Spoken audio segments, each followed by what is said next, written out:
그렇다면 생명의 양식을 어, 도대체 어떻게 먹어야 합니까? 오늘 예수님은 썩어질 양식을 구하는 삶이 아니라 영원한 생명을 주는 생명의 떡을 구하며 그것을 먹어야 한다라고 말해요. 그래서 사람들이 33 예수님께서 33절에서 이렇게 얘기합니다. 하나님의 떡은 하늘에서 내려 세상에 생명을 주는 것이니라. 그러니까 34절에서 사람들이 주여 이 떡을 항상 우리에게 주십시오. 그리고 35절에 예수님께서 비로소 자기 정체성, 자기 선언, 에고 에이미를 우리에게 말씀합니다.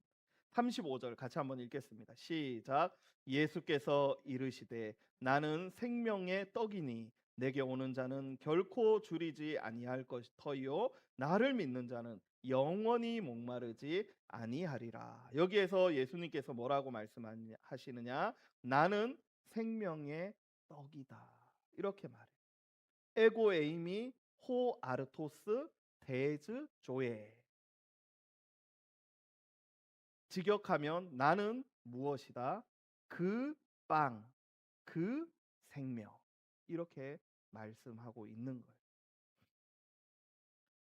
여러분, 생명과 직결된 떡을 우리에게 지금 말씀해 주고 있습니다. 여러분, 우리는 먹어야 삽니다. 그러나 먹어야 산다고 해서 아무 것이나 먹으면 안 되는 거예요. 생명과 직결되고 생명과 연결된 그 떡을, 그 빵을 우리가 먹어야 된다는 거예요. 예수님께서 그 빵을 먹어야만 인생의 근원적인 빈 공간이 채워진다. 비로소 채워진다라고 말씀하고 있습니다.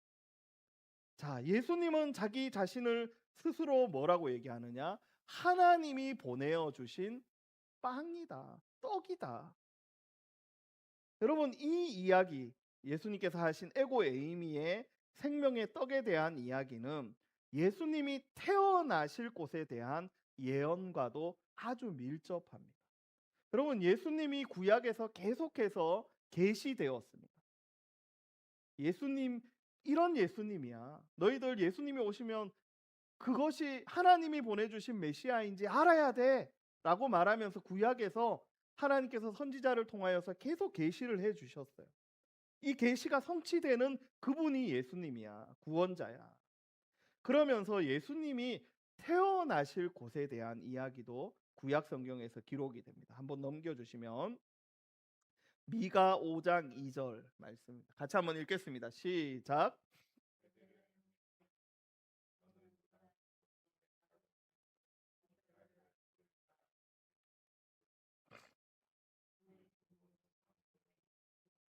자, 여기에서 보면 베들레헴을 향하여서 선지자가 계시합니다. 너는 참 유다 족속 중에서 작은 동네라는 거.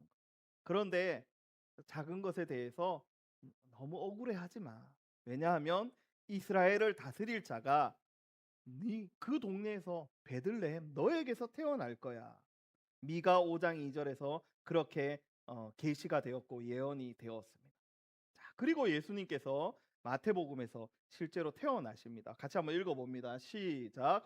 헤롯 왕 때에 예수께서 유대 베들레헴에서 나심에 동방으로부터 박사들이 예루살렘에 이르러 말하되. 자, 예수님께서 태어나신 곳이 어디냐? 구약에서 예언된 베들레헴, 그리고 신약에서 그것이 성취된 바로 그 베들레헴에서 태어났다라는 거예요. 한 번 더 넘겨주시면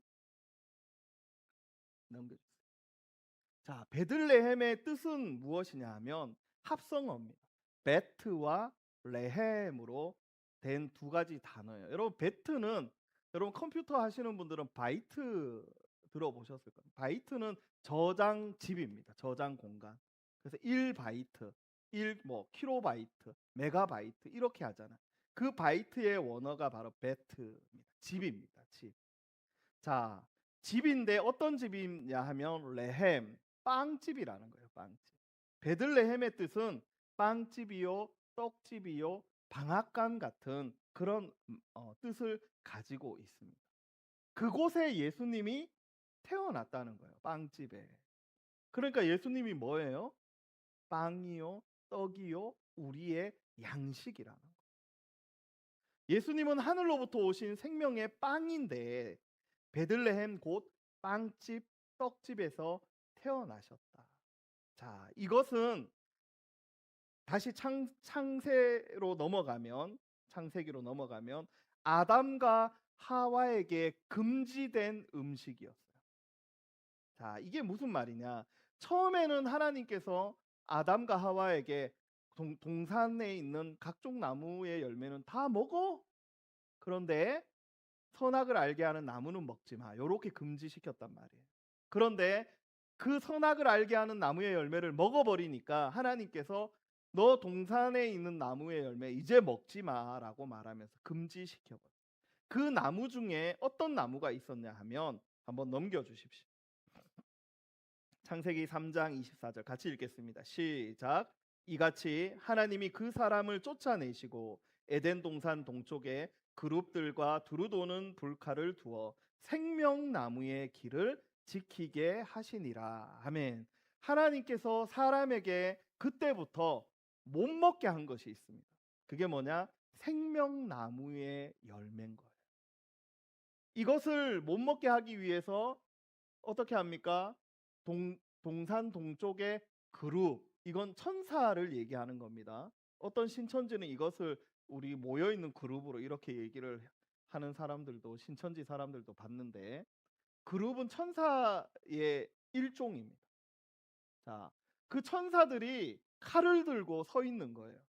너 이제 하나님 앞에 불순종했기 때문에 이제 생명나무의 열매 먹지 마. 너는 세상에서 살아. 그때부터 사람들은 어떻게 사느냐? 빈 공간을 채우기 위해서 내 욕심대로 살기 시작했어. 돈을 모으거나, 명예를 모으거나, 힘을 모으거나, 사람을 모으거나. 이제 그것이 세상 사람들의 살아가는 방법이에요. 그런데 예수님께서 오셔서 뭐라고 말씀합니까? 너희들 많이 고생했지. 이제 너희의 허기를 채워줄 수 없는 그 썩을 양식에 대한 열심을 이제 내려놓고 나를 먹어.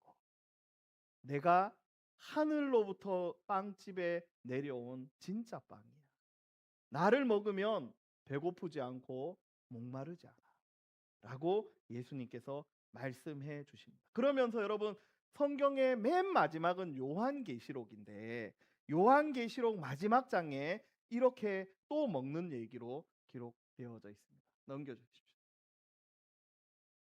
네, 같이 읽겠습니다. 아, 있어요? 아, 네. 같이 읽겠습니다. 시작.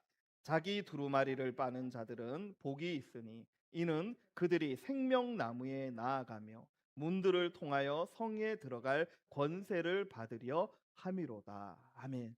세상 마지막 날에 예수님께서 어떻게 하십니까? 우리에게 살아있는 떡이 되신다. 이것을 무엇으로 요한계시록에서 얘기하냐 하면 생명나무에 다시 들어갈 수 있는 은혜를 하나님이 주셨다는 거예요. 그래서 그곳에 가서 생명나무의 열매를 먹어서 잃어버렸던 생명을 다시 찾는 거예요.